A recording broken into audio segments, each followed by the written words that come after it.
नमस्कार प्यारे साथियों, स्वागत आप सभी का। जिन भी बच्चों का डीवी हो चुका है उन सभी के लिए एक वीडियो खास रहने वाली है। दो चीजें मैं आप लोगों को यहाँ जानकारी देने वाला हूँ। एक तो वो जिसके अंदर आपका रिजल्ट कब आएगा, दूसरा वो जिसके अंदर आपकी कट ऑफ क्या जाएगी। पूरा एनालिसिस करने वाले तो वीडियो को लाइक कर दीजिए, शेयर कर दीजिए और चैनल पर पहली बार आए हो तो चैनल को सब्सक्राइब करके बेल आइकन को जरूर दबा के रखो, लाल वाली जो घंटी है उसको दबा के रखो। तो आज ये सभी सेशन को ज्वाइन करो और चर्चा करेंगे। वीडियो को शेयर कर दो भाई एक बार फिर से। आवाज जरूर बताइए कि आवाज क्लियर आ रही है नहीं आ रही। माइक को चेंज कर दिए गए।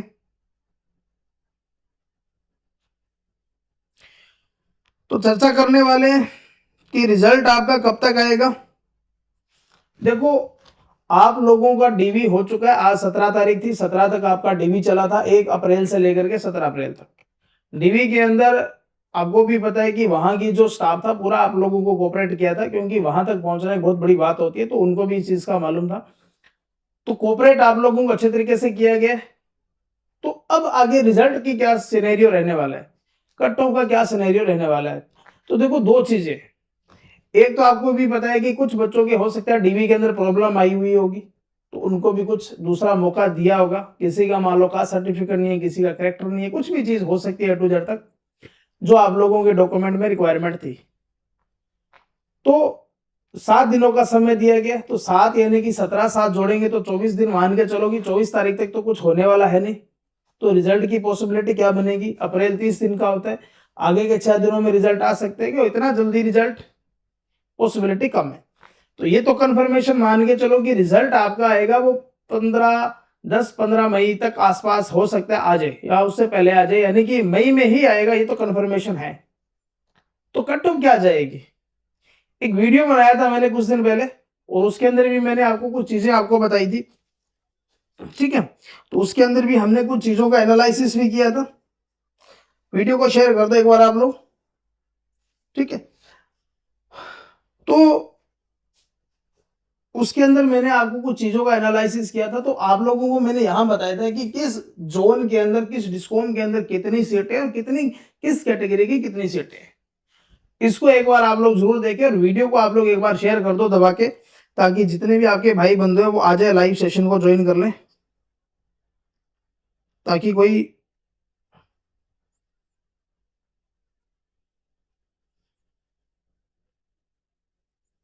ठीक है।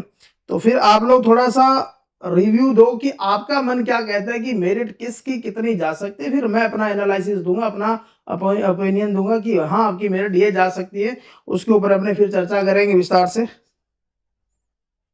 तो बताइए आप जी।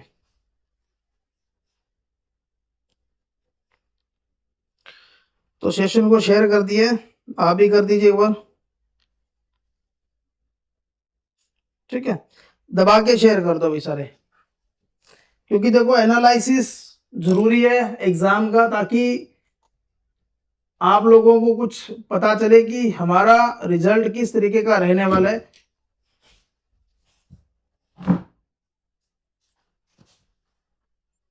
देखो, यहां एक चीज मैंने आपको बताई थी कि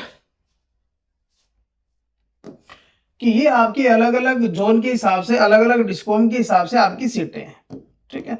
तो जेबीएनएल के अंदर आपके पास 603 है, अजमेर वाले में 310 है, जोधपुर वाले में सबसे ज्यादा है, और उत्पादन के अंदर आपकी सबसे कम यानी कि 60 सीटें रहने वाली है। अगर अनरिजर्व ओबीसी एमबीसी इनकी बात करें तो ये आप लोगों की यहाँ टोटल पोस्ट रही थी। अनरिजर्व की ओबीसी की 390 लमसम, इसकी आधी मान के चलो। एमबीसी की 92 थी, एससी की 297 और एसटी की 223 और ईडब्ल्यूएस की 186। ये सीटों की संख्या थी। अब मेरिट आप लोगों को भी आइडिया है कि मेरिट आप लोगों की क्या गई थी, ये गई थी। ये मेरिट आपको एक चीज का और क्लियरेंस दे रही है। क्या क्लियरेंस दे रही है कि आपके मन में एक चीज आ रहा होगा कि सर नॉर्मलाइजेशन। तो मेरे को ये बताओ कि ये मेरिट आपको नॉर्मलाइजेशन दिखा रही है क्या, हुआ कि नहीं हुआ है। जरूर आप लोग कमेंट करो कि सर ये मेरिट हमको ये बता रही है कि नॉर्मलाइजेशन हुआ है या नहीं हुआ। जरूर कमेंट करो, क्योंकि आपकी नेगेटिव मार्किंग थी 1/4। 1/4 थी, तो जब किसी संख्या का अपने चौथा हिस्सा लेते तो 0.25, 0.50, 0.75 और पूरा 1 ये आएगा। यानी कि ये सारे के सारे अगर मैं करूं बात तो 0.25 का चल रहे हैं, 0.25 यानी कि आपका 1/4 का हिस्सा चल रहा है। तो कहीं ऐसा लग रहा है कि यहां हमारा नॉर्मलाइजेशन हुआ है? बताओ जल्दी से कमेंट करो कि यहां लग रहा है कि नॉर्मलाइजेशन हुआ है, बताओ जल्दी करो।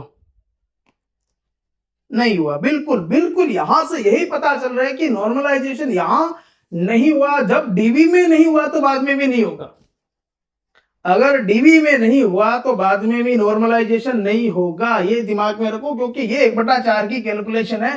क्योंकि जब नॉर्मलाइजेशन का फार्मूला लगाया जाता है तो अंक आपके 2 डिजिट तक नहीं चलते, ये 3 से 4 डिजिट तक चलते हैं। जैसे आपने रेलवे के अंदर देखा होगा, आरआरबी की जब भी रिजल्ट आता है तो उसका जब नॉर्मलाइजेशन होता है वहां पर, तो आपने एक नंबरिंग देखी होगी, वो पॉइंट के बाद में 3 से 4 नंबर 5 नंबर तक चलती है। क्योंकि वहां नॉर्मलाइजेशन जो फैक्टर निकल कर आता है वो इस नंबर को 2 पॉइंट तक सीमित नहीं रहता, उसको आगे लेके चले जाता है। तो मतलब यहां नॉर्मलाइजेशन नहीं हुआ। मतलब ये मान के चलो कि जो 2 शिफ्ट के अंदर आपका जो एग्जाम हुआ है उसके अंदर उन्होंने जिस बच्चे के जितने नंबर है उसके हिसाब से उन्होंने वो चीजें रखी है। ठीक है, क्योंकि ये नंबरिंग जो है आपकी, जो रिजल्ट आपका जो अनाउंस कर रहा है, ये रिजल्ट यही बता रहा है कि नॉर्मलाइजेशन नहीं हुआ। अगर डीबी में नॉर्मलाइजेशन नहीं हुआ तो फाइनल मेरिट में भी नहीं होगा। कारण ये है कि जो बच्चे पीछे गए, कोई पहली शिफ्ट का होगा, कोई दूसरी शिफ्ट का होगा, जिनका सिलेक्शन नहीं हुआ।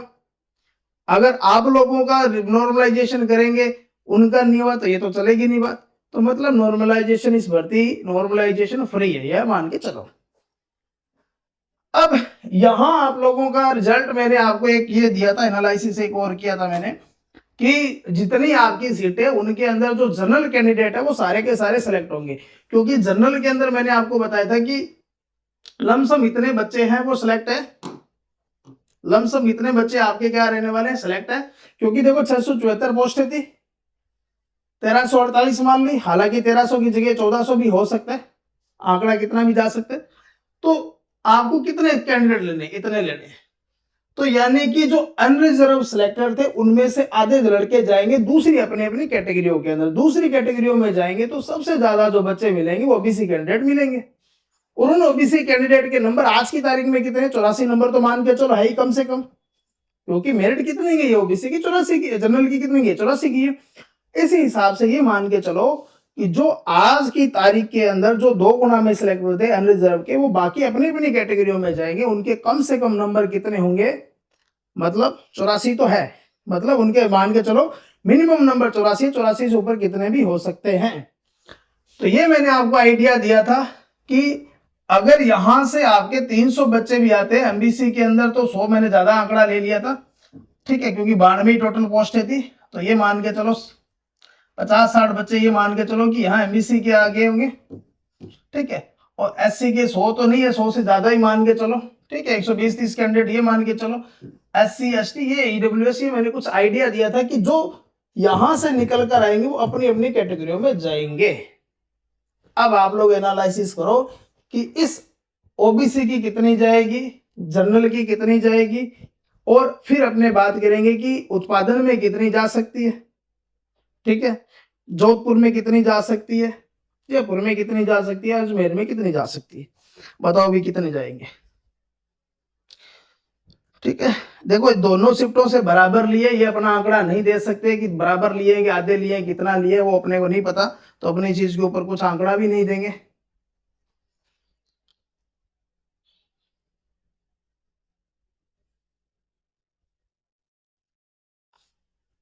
देखो डॉक्यूमेंट वेरिफिकेशन जब हुआ था तो आपका एक सीरियल आया था, रोल नंबर सीरियल वाइज ही चले थे आपके, ठीक है। अब मेरी बात सुनो, देखो आप लोग अगर जाओगे यहां पर, इसको देखो, ये आपके पास कौन सा उत्पादन कहां गया, ये रहा, ये आपका उत्पादन वाला पार्ट है। उत्पादन की देखो अभी सबसे पहले उत्पादन की सीट कितनी है, देखो 60 है। उत्पादन की सीट कितनी है अभी, 60। कितनी सीट है, 60, ये रही 60। इन 60 सीटों के अंदर अनरिजर्व की कितने, 19। अब सोच के देखो कि 19 लड़के ऐसे मिलेंगे, 19 लड़के ऐसे चाहिए जो उत्पादन में जाने की इच्छुक है। और ये मान के चलो कि लगभग बच्चों ने प्रेफरेंस, जो जितनों ने अप्लाई की होगी, 50% बच्चे ऐसे होंगे जिन्होंने पहली प्रेफरेंस कौन सी दी होगी, वो दी होगी उत्पादन की। अगर उन्होंने उत्पादन दे दिया और उनमें से अनरिजर्व के कितने कैंडिडेट 19, ओबीसी के कितने लेने ओनली 10, एमबीसी के 2 ही कैंडिडेट है, एससी के 8 है, इसकी 5 है, इसके 6। अब आइडिया लगा लो तुम यहां उत्पादन की मेरिट क्या जाएगी। मेरा मन कहता है कि ये मेरिट 95 से प्लस जानी चाहिए उत्पादन की। बताइए आप लोगों का मन क्या कहता है, उत्पादन की मेरिट बताओ भी कितनी जा सकती है। क्योंकि देखो यहाँ कैटेगरी का एनालिसिस नहीं कर सकते अपने, ठीक है, कैटेगरी का तो एनालिसिस अपने नहीं करेंगे, ओनली अपने सीधा एक आइडिया दे देंगे कितनी जा सकती है। तो उत्पादन के अंदर जो मेरिट जाने की पॉसिबिलिटी है, क्योंकि आपके पास टोटल सीट कितने हैं 60, तो मेरा ये मन कहता है कि अनरिजर्व कैंडिडेट की मेरिट 95 प्लस जाएगी, ठीक है। तो बाकी कैटेगरियों की आप आइडिया लगा ही लो कितनी कितनी जा सकती है। तो उत्पादन की तो ये मान के चलो कि 95 प्लस क्रॉस करेगी, क्योंकि बंदे 60 ही लेने हैं उनको। अब आइडिया लगाओ तुम लोग, हो सकता है कि इससे भी ज्यादा चली जाए, क्योंकि 19 अनरिजर्व के, ओबीसी के 10 कैंडिडेट है, एससी के 5 है, ईडब्ल्यूएस के 6 कैंडिडेट है। तो आप कैंडिडेट के हिसाब से आइडिया लगाओ कि उनको 5 बंदे ही तो लेने हैं, तो ये मान के चलो कि ये मेरिट इतनी से नीचे नहीं जाएगी, ये मेरिट आपकी इतने से ज्यादा नहीं जाएगी, ठीक है। अब मेरी बात सुनो, देखो, अरे अभी तुम्हारा रैंक नहीं पता चला, उत्पादन के अंदर 103 मार्क, ठीक है। अब मेरी बात सुनो, देखो, अब तुम्हारे पास आ गया एक बार जयपुर, जोधपुर और अजमेर। एक चीज कन्फर्मेशन मैं आपको बता दूं, एक चीज पूरी कन्फर्म है कि अजमेर की क्या जाएगी सबसे कम, इसकी मेरिट क्या जाएगी सबसे कम जाएगी। अब मेरे को ये बताओ, जोधपुर के अंदर 900 प्लस सीटें, यहां आपकी 600 सीटें, ठीक है। तो जोधपुर की कितनी जा सकती है, जोधपुर की अनरिजर्व, आपका मन क्या कहता है कि हमारी जोधपुर की कितनी जाएगी और जयपुर की कितनी जाएगी, जल्दी से कमेंट करो भाई सभी।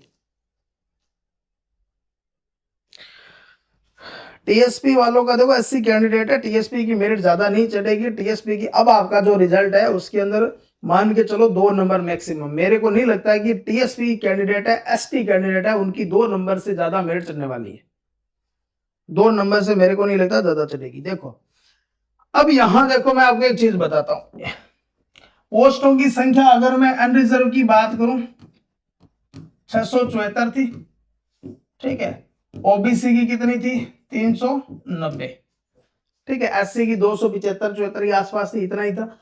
एक बात मान के चलो कि ओबीसी कैंडिडेट मैंने आपको बताया था कि 84 मेरिट गई है, जो 2 गुना में है, यानी कि 1300-1400 बच्चे ऐसे हैं जिनके 84 से ऊपर नंबर है, यही मैंने बताया। यहाँ 600 है, यहाँ 900 है, यहाँ सीट ज्यादा है, तो यहाँ हो सकता है कि मेरिट इसकी कम जाए, जयपुर की क्या जाए ज्यादा। कारण ये है कि जयपुर के अंदर जनसंख्या के हिसाब से देखा जाए तो जयपुर बड़ा लगता है, एरिया के हिसाब से देखा जाए तो जोधपुर बड़ा है, यही होगा।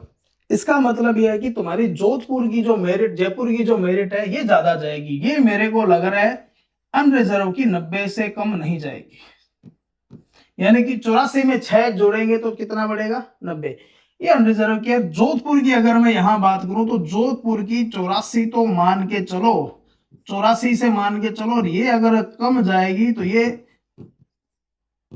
83.75, यानी कि आपकी मेरिट जोधपुर की जाने की प्रबल पॉसिबिलिटी जो ज्यादा लग रही है मेरे को वो ये लग रही है, यानी कि 83.75 नंबर जो है वो सबसे ज्यादा चांसेस है मेरे को यहां जाने के। आपको क्या लग रहा है जल्दी कमेंट करो भाई। अब यहां देखते, यहां मैं करता हूं इसका एनालिसिस। देखो ये मैंने जो आपको मेरिट बताई थी इसी के अंदर मैं आपको बताता हूं। देखो ये देखो, यहां 3 जोन है अपने पास, एक तो आपके पास है जयपुर, एक आपके पास है जोधपुर, एक आपके पास है अजमेर। जयपुर की मैंने आपको बता दिया 90 चांसेज है, जोधपुर की मैंने आपको बता दिया कि सॉरी, जोधपुर की जो, ठीक है, जोधपुर की जो अनरिजर्व कैंडिडेट है ना, जोधपुर की जो अनरिजर्व कैंडिडेट है ये तुम्हारा जा सकता है, यहां पर देखो वो मैंने ओबीसी का बता दिया 89 के आसपास जा सकती है। अजमेर के अंदर पोस्टों की संख्या कम है तो ये थोड़ी सी यहाँ डाउन जाएगी। अजमेर के अंदर ये मान के चलो कि मेरिट जो होगी वो आपकी 84-83 नंबर के आसपास सिमट जाएगी, 84 नंबर के आसपास सिमट जाएगी। तो यहां मैं आपको बता देता हूं, देखो ये मैंने ओबीसी का बता दिया, ये ओबीसी का यहाँ बता दिया मैंने। देखो तो यहाँ अगर आप लोग देखें तो ये 90 है, तो ये मान के चलो कि 89 के आसपास प्रबल पॉसिबिलिटी है। अजमेर की मैंने अभी आपको बताया था कि सबसे कम जाएगी, तो यहाँ अनरिजर्व की जो संभावना बन रही है कितनी बन सकती है, तो ये मान के चलो कि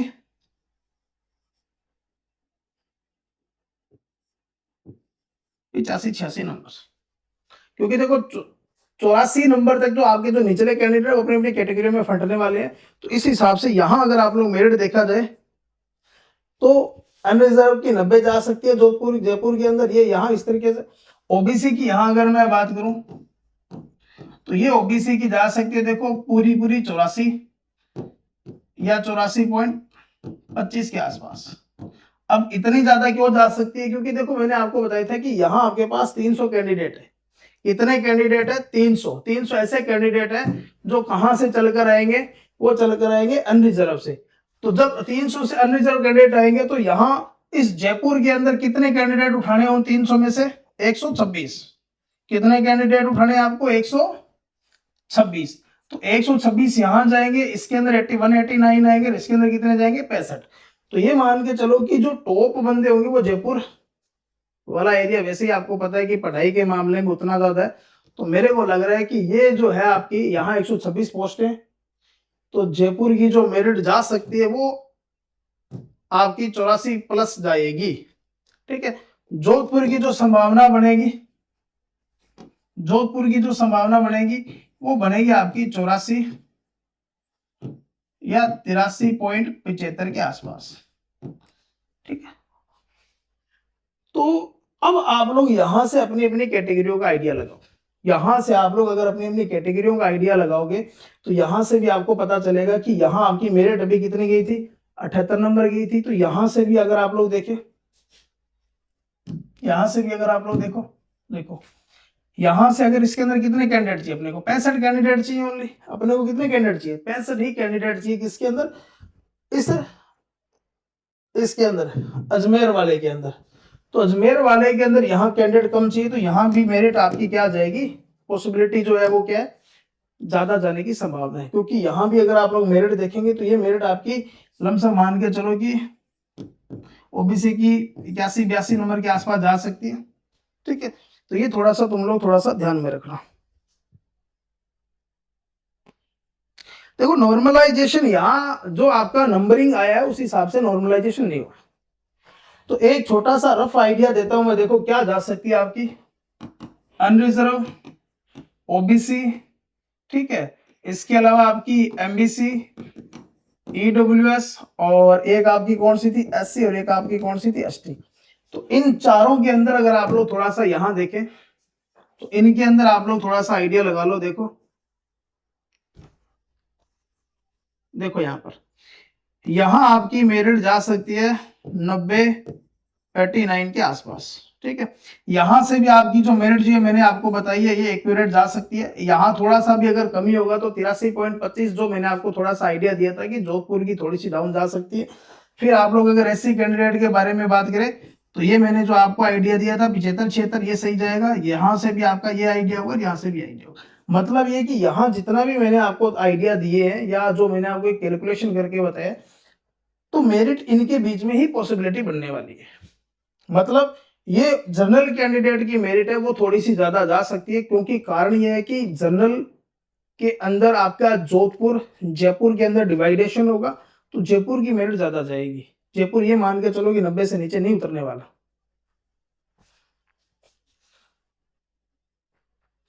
ठीक है, अजमेर की सबसे लो जाएगी, अजमेर की सबसे लो जाएगी। तो ये आप लोग फाइनल कट ऑफ एक मान के चलो कि जो बच्चा जनरल कैंडिडेट है और वो 90 प्लस स्कोर अगर कर रहा है तो वो सभी तरीके से सुरक्षित है। एक थोड़ा सा मैं आपको बता दूं, जो एससी कैंडिडेट है ना, ये यहाँ 65 नंबर मेरिट है, मैंने यहाँ देखो 2 ही नंबर चढ़ाया है इसको, यहाँ 67-68 नंबर मैंने आपको बताया, तो इससे ज्यादा आपकी मेरिट में नहीं जाएगी। कारण ये है कि 80 कैंडिडेट जो होंगे जो एसटी के कैंडिडेट है, क्योंकि अजमेर जोन आपका नॉन टीएसपी एरिया है, तो वहां ज्यादातर ट्राइब वो रहते हैं। उस कंडीशन के कारण क्या होगा, ये 65 नंबर मान के चलो तो 2 नंबर का इजाफा होने की संभावना, इससे ज्यादा यहाँ मेरिट नहीं बनने वाली। तो ये मैंने जो आपको एक आइडिया दिया था, बस ये थोड़ा सा ध्यान में रखना कि ये 84 से नीचे अगर उतरेगी तो ये 83.75 तक आ सकती है। तो मोटा मोटा मैंने आपको बता दिया कि आपकी मेरिट कहाँ कहाँ कितनी कितनी जा सकती है। जो मैंने पहले वीडियो बनाया था उसी हिसाब से अगर आप लोग देखा जाए तो ये मेरिट में कोई ज्यादा चेंजिंग नहीं आने वाली, ठीक है। क्योंकि आप लोगों के द्वारा जो अलग अलग रिस्पॉन्स देखने को मिला तो वहां से भी अगर मैं आइडिया देखूं तो इससे ज्यादा आप लोगों की मेरिट नहीं जाएगी। एक थोड़ा सा है कि जो उत्पादन वाला है आपका, जो मैंने आपको बताया था कि ये 95 प्लस जाने की पूरी पूरी संभावना है। कारण ये है कि यहाँ सीटों की संख्या कितनी, ओनली 60 सीट है। अब जिस बच्चे को जो कैटेगरी है उस हिसाब से कितना आपको लगता है कि हमारी मेरिट इतनी जा सकती है, जरूर आप लोग कमेंट करना। और रिजल्ट ये मान के चलना कि रिजल्ट आप लोगों का रिजल्ट जो होगा ये आपका मई 10-15 के बीच में ही लग रहा है। इससे पहले की पॉसिबिलिटी कम है। आप लोग जरूर सोच रहे होंगे जल्दी आएगा, पॉसिबिलिटी कम है क्योंकि उन्होंने 7 दिन का तो समय उनको पहले से ही दे रखा है जिन बच्चों के डीवी के अंदर प्रॉब्लम है। तो आज लास्ट डीवी कितना है, 17। एक वीक अगर जोड़ोगे तो 24 तारीख तो यहाँ होगी। आगे के 6 दिनों में रिजल्ट आए, नहीं लग रहा चांस, ठीक है। तो आपका रिजल्ट मई के अंदर ही आएगा, मई के पहले वीक में आ जाए चाहे दूसरे वीक में आ जाए, लेकिन 15 तारीख से पहले पहले आपका चांसेस है कि आ जाएगा रिजल्ट, ठीक है। देखो डिफरेंस तो आएगा, ये तुम ये मान के मत चलो, ये तुम मन मत मान के चलो कि सर मेरिट जो है वो 90 तक नहीं जाएगी। आप ये सोच रहे हो कि 84 से 85-86 चली जाए, इतना नहीं जाएगा। 2 नंबर का अंतर नहीं आएगा इस बार, 2 नंबर का अंतर नहीं आएगा। पिछली बार अंतर कम आने का मेन रीजन क्या था, नॉर्मलाइजेशन। पिछली बार आपने देखा होगा कि एक आपका जो 27 अगस्त का एग्जाम हुआ था, एक आपका एग्जाम हुआ था 2 नवंबर का, 2 एग्जाम हुए थे। इन बच्चों के अगर आप लोग देखो तो 25 से 35 नंबर के बीच में इंक्रीज हुए थे और यहां माइनस के 2 हुए थे। इसी वजह से ये मेरिट जो होगी थी वो 2 नंबर की इंक्रीजमेंट हुआ था, ठीक है। 112 से 114 गई थी, तब गई थी, लेकिन यहां नहीं जाएगी। अगर आप लोग 2018 की मेरिट की अगर मैं बात करूं तो 2012 के अंदर ध्यान में रखना जो ओबीसी कैंडिडेट था उसकी 155 गई थी, फाइनल मेरिट गई थी 160, ठीक है। और अनरिजर्व की शायद गई थी यहाँ पर 160 और ये चली गई थी 165 तक। एससी की अगर मैं बताऊं तो 145 थी ये, और ये गई थी आपकी 142 थी, पता नहीं 145 थी, ठीक है। तो ये यहाँ चली गई थी आपके पास 6 नंबर चली थी ये, ठीक है। 151 एसटी का मेरे को याद नहीं है। तो इतना इतना डिफरेंस आया था, इस बार भी इतना ही डिफरेंस आएगा क्योंकि आपका रिजल्ट ये शो कर रहा है कि नॉर्मलाइजेशन नहीं हुआ, और यहां भी नॉर्मलाइजेशन नहीं हुआ था। और आप लोग ये भी आइडिया लगा के देखो कि 700 बंदे तो वहां से उठाकर जनरलों में भेजेंगे।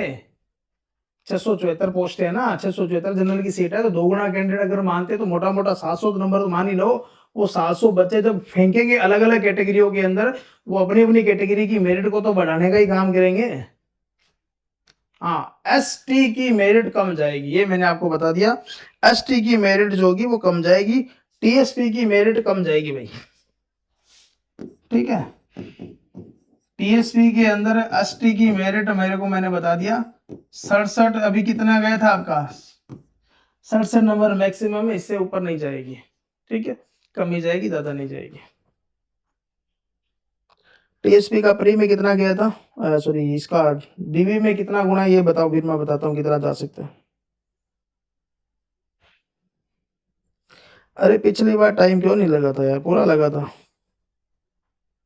और एक चीज और देखो, ये दीपक कुमार कहता है कि 1.5 गुना पास किए थे, तो 1.5 गुना में आपकी 5 मिनट चलेगी, तो 2 गुना में तो मिनट ज्यादा, 2 गुना में तो बच्चे ज्यादा बाहर होंगे, तो मेरिट और ज्यादा चलनी चाहिए इस हिसाब से। तो फिर भी मैंने आपको 5 नंबर का आइडिया दिया, इससे नीचे मेरिट नहीं आएगी, या मन से बाहर निकाल देना। 45 जनरल की है ना, हाँ 45 अगर जनरल कैंडिडेट हुआ अगर आप लोग, ठीक है, तो ये आपकी मेरिट ज्यादा नहीं जाएगी। इसके अंदर टीएसपी के अंदर ये मान के चलो 48-49 नंबर, ठीक है। जो टीएसपी एरिया है ना, क्योंकि टीएसपी के अंदर मेरिट ज्यादा नहीं जाती।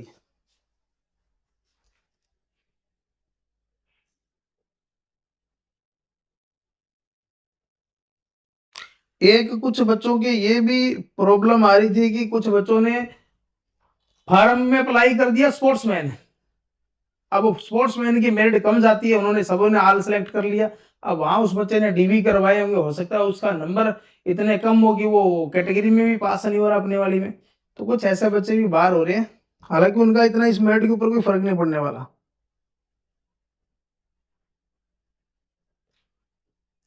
कोई बात नहीं, पीजीसीएल के अंदर अगर तूने है तो कोई दिक्कत वाली बात नहीं, कुछ नहीं होगा, ठीक है।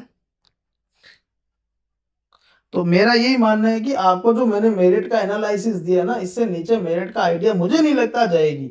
ये मैंने आपको बता दिया कि ओबीसी की कैंडिडेट की मेरिट 83.75 जो मैंने आपको बताई है, मेरा मन यही कहता है कि इससे नीचे मेरिट नहीं जाएगी, चाहे जयपुर की सोच लो, चाहे जोधपुर की सोच लो, चाहे किसी की सोच लो, इससे नीचे मेरिट जाने की संभावना न के बराबर है। और जो मैंने जनरल की कैंडिडेट की मेरिट बताई है, ये मान के चलना कि 89-90 के आसपास ही रहेगी, इनके बीच में ही जाएगी, तो ये थोड़ा सा ध्यान में रखो भाई, ठीक है। देखो कैंडिडेट आपके, अगर आप लोग देखें तो 2.25 गुना बच्चे बुला लिए उन्होंने, 2 गुना भी नहीं बुलाए। अगर आप लोग देखें तो ये कितने बच्चे थे यहाँ पर, अगर इसको देखो तुम लोग, अगर देखो यहाँ पर, तो यहाँ देखो ये कैलकुलेशन करो भी, 2163 माइनस करो, देखो कितने बच्चे बाहर होंगे, ये 5 आएगा, यहाँ 3 आएगा, यहाँ कितना आएगा भाई 3 आएगा, यहाँ आएगा 2, तो 2335 बच्चों को बाहर करना है उनको। अगर मान लो यहाँ से 100 दो ऊपर वाले 300 बच्चे भी डीवी करवाने नहीं आए, मान लेते नहीं आए डीवी करवाने, तो भी 2000 बच्चे तो और ही बाहर होंगे, लेकिन अपने इस कैलकुलेशन के हिसाब से तो 2335 बच्चे ही बाहर करने उनको, तो आधी से ज्यादा भीड़ को बाहर करनी है। तो मेरिट जो मैंने आपको बता दिया वो काम करेगी, क्योंकि आपकी ये मेरिट ये शो कर रही है, ये मेरिट आपकी ये शो कर रही है कि आपका नॉर्मलाइजेशन नहीं हुआ। ये मेरिट आपका, ये नंबरिंग जिस तरीके से इन्होंने पॉइंटों में नंबर दिए हैं, ये सारे के सारे अगर आप लोग देखें तो 1/4 का मल्टीप्लाई चल रहा है, मतलब आपकी जो माइनस मार्किंग थी वो 1/4 थी, उस हिसाब से आपके नंबर आए हैं, उस हिसाब से आपकी मेरिट बनी है। मेरे को नहीं लगता कि यहाँ नॉर्मलाइजेशन हुआ, क्योंकि कैलकुलेशन आपको शो कर रही है जब नॉर्मलाइजेशन नहीं हुआ तो जो पिछले साल आपकी गड़बड़ी हुई थी सेकंड शिफ्ट वालों की, 30, 32, 35, 28, 27 इतने नंबर बढ़ रहे थे, जिसने पूरी तरह से मेरिट को परफेक्ट इफेक्ट कर दिया, फिर आपकी मेरिट 2 नंबर इंक्रीज हुई थी। तो ये दिमाग में मत रखो कि 2022 वाली भर्ती के अंदर 2 ही नंबर चढ़ी थी तो अब की बार भी 2 नंबर चढ़ेगी, नहीं चढ़ने वाली। 2018 वाली भर्ती को दिमाग में रख के काम करो, क्योंकि 2018 के अंदर भर्ती के अंदर 5 नंबर 6 नंबर के आसपास कैटेगरियों की मेरिट बढ़ी थी, ओबीसी की 5 नंबर बढ़ी थी, जनरल की 5 नंबर बढ़ी थी, एससी की 6 नंबर बढ़ी थी, सबसे ज्यादा मेरिट इसकी चढ़ी थी। और मैंने एक वीडियो डाला था, उस वीडियो को अगर आप लोग आज जाके देखें तो मेरी केवल एक मेरिट फेल हुई थी एससी कैंडिडेट की, जो मैंने 145 से शायद 150 बताया था, जो ज्यादा 141 थी मेरिट शायद, हाँ याद आ गया मेरे को, 141 मेरिट गई थी, ये मेरिट गई थी 141, ठीक है। ये मेरिट आपकी कितनी गई थी 141, और हमने कितना बताया था, हमने बताया था 145, लेकिन ये कितनी गई थी 146, 46 पता नहीं 47 गई थी, तो ये था आपका, ठीक है। अरे यार बंदे फिर भी 2 गुना है, 100 वहां 1.5 गुना बंदे थे, यहाँ 2 गुना बंदे, अब तुम बस 10 दिन रुक जाओ, 10-12 दिन रुक जाओ, क्योंकि 10 दिन तो क्या रुकेंगे, 17 तारीख है, 13 दिन ये रुक जाओ, 5-7 दिन और जो 20 दिन मान के चलो, कम से कम 20-25 दिनों के बाद ये आपका रिजल्ट आएगा। उसके बाद पूरी स्थिति क्लियर होगी कि आपकी मेरिट क्या आ जाएगी। तब तक आप शांति से बैठे रहना, दिमाग से बहम को निकाल देना, ठीक है। और एक चीज मैं और बताता हूँ, एक डाउटफुल आपका आ रहा था कि जब बच्चे डीवी करवाने के लिए फिंगरप्रिंट लगवा रहे थे तो कुछ नंबर बोला जा रहा था वहां पर फिंगरप्रिंट के अंदर, ठीक है। तो वो आपका स्कैनिंग का जो नंबरिंग आ रहा था, कितना % आपका स्कैन हुआ आइरिस या आपका थंब हुआ, वो उसकी डिटेल थी, वो आप लोग नंबर मत मान के चलना, वो नंबरिंग नहीं थी, वो आपका स्कोर नहीं था, ये याद रखना भी, ये स्कोर आपका नहीं है, ठीक है, ये आपका स्कोर नहीं है। तो बस मैं भी ये चाहता हूँ कि जो बच्चे पढ़ने वाले वो सिलेक्ट हो, क्योंकि जो पढ़ने वाले बच्चे होंगे उनका नंबर बढ़िया बने होंगे, उनके अच्छे नंबर गए होंगे।